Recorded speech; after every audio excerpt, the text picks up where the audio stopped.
Olá pessoal, tudo bem com vocês? Aqui é o Paulo Oni, bem-vindos a mais um vídeo aqui no nosso canal e o terceiro vídeo da nossa série Grego Diário, que é um conteúdo exclusivo para todos vocês que são membros do nosso canal. Desde já, muito obrigado pela companhia de vocês, pela ajuda de vocês e pelo incentivo de vocês.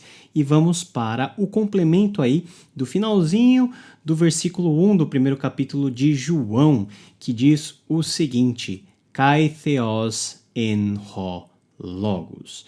Vamos ver mais uma vez, agora com a transliteração. Kai theos en ho logos. Mais uma vez, três vocábulos importantes para a composição dessa oração. Ho theos, nós já vimos que significa Deus, é um substantivo masculino da segunda declinação. Lembrando que a segunda declinação são todos os substantivos, também pronomes, adjetivos que terminam em ômicron sigma. Também temos aí a segunda palavrinha importante, o verbo eimi, que no caso é o verbo ser.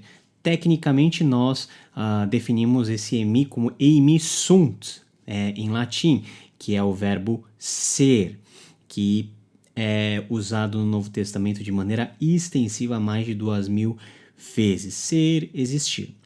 E por fim, mais uma palavra que nós já vimos nos contextos anteriores, ho logos, também substantivo masculino da segunda declinação, que quer dizer palavra ou verbo. O ponto gramatical importante para nós hoje é o uso que nós temos da conjunção aditiva kai. Kai é a palavra mais recorrente do Novo Testamento. Sabe quantas vezes a conjunção kai ocorre? 9.160 vezes só no texto do Novo Testamento.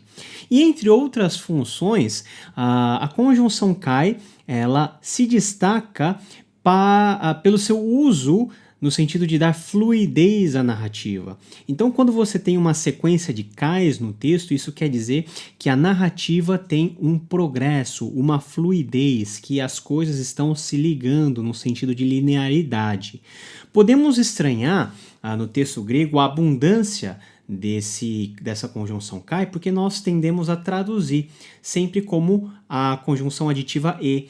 Então, no português, quando você usa muito e, o texto fica estilisticamente ruim, a sonoridade fica ruim. E bebeu, e comeu, e foi, e, não fica bom. Nós costumamos colocar vírgulas. Mas no texto grego, o uso da conjunção kai é justamente para dar essa ideia de fluidez dentro do texto, tá bom? Em alguns casos, essa conjunção kai também pode ser visualizado ou entendido dentro de alguns contextos como marca de pausa ou uma vírgula. Por isso que em muitos casos nós traduzimos simplesmente a conjunção kai por uma vírgulazinha aí para se adequar à nossa língua portuguesa. Então, nós temos aí, por exemplo, no princípio era a palavra vírgula. Ele estava com Deus e era Deus. Então, esse kai pode ser tanto dentro desse contexto substituído pela conjunção aditiva e no português ou por uma vírgula na medida que o estilo assim permita. Então, nós temos aí, numa tradução mais formal, Bíblia de Jerusalém e Ara, e o verbo era Deus. NVI, e era Deus, pressupondo aí o logos. Na NVT, e a palavra era Deus. Observação exegética aqui desse versículo. Muito se tem discutido sobre a questão da divindade de Cristo baseado nessa oração. Com certeza, você deve saber e ter alguma noção sobre a questão do theos estar ou não acompanhado de artigo que o tornaria um substantivo definido ou indefinido, todas essas coisas. E nesse sentido, alguns consideram que a palavra theos, que está dentro desse contexto como um substantivo anartro, ou seja, que não é precedido por um artigo definido, deva ser traduzido como um substantivo indefinido, ou seja, a palavra era um Deus, de alguma maneira confirmando e corroborando a tradução proposta aí pelas testemunhas de Jeová. Entretanto, o texto não é de simples tradução assim. Em primeiro lugar, por causa da própria estrutura gramatical.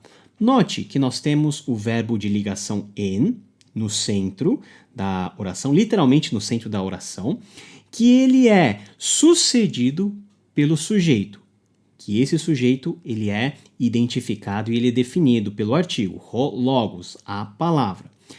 E o theos, que vem antes, ele é o predicado nominal.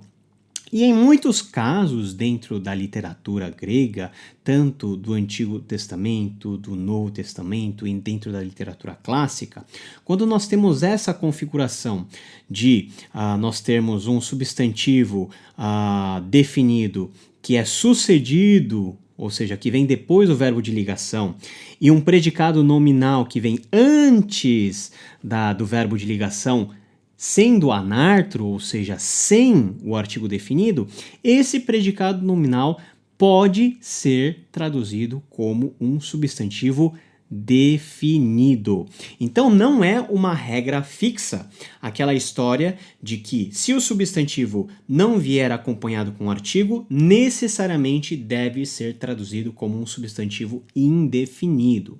Essa regra, ela pode ser aplicada, mas, em segundo lugar, nós precisamos, além da sintaxe e da gramática, nós olharmos para o contexto maior aqui dessa oração.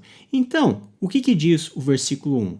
Enarche en hologos, kai hologos en prostonteon, kai theos en hologos. Note que o theos aqui, dessa terceira parte que nós estamos analisando, ele está diretamente ligado com thon theon. Thon theon é justamente um substantivo definido no caso acusativo. Então, esse theos que está anartro, sem o artigo, embora ele esteja sem o artigo, ele pega emprestado todo o sentido do ton theon, que é um substantivo definido, que o precede na seção anterior. Então, faz todo sentido sintático, em primeiro lugar, porque há a possibilidade desse predicado nominal anartro ser traduzido como substantivo definido, e também há toda a condição teológica desse theos não ser traduzido simplesmente como um substantivo indefinido, porque esse theos ele é definido como sendo o Deus que está presente na seção anterior, ton theon. Trocando em miúdos, para você compreender qualquer estrutura de oração grega, você precisa estar atento ao vocabulário, porque sem o vocabulário você não conhece o sentido das palavras, mas não é só isso. A sintaxe é muito importante, porque a sintaxe vai mostrar para você qual que é a função de cada elemento, de cada palavrinha presente dentro da oração. Mas não é só vocabulário e não é só sintaxe. O contexto, e no caso o contexto teológico do Evangelho de João é muito importante para você definir, né? Você definir essa identidade desse theos. Ademais, o próprio contexto geral de João 1:1, no versículo como todo, leva à conclusão lógica que o anartro theos só pode se referir ao Deus de Israel, aquele a quem João se refere como Pai de Jesus Cristo, que é o Logos. Deus te abençoe, nos vemos na próxima semana, segunda-feira, com mais um Grego Diário.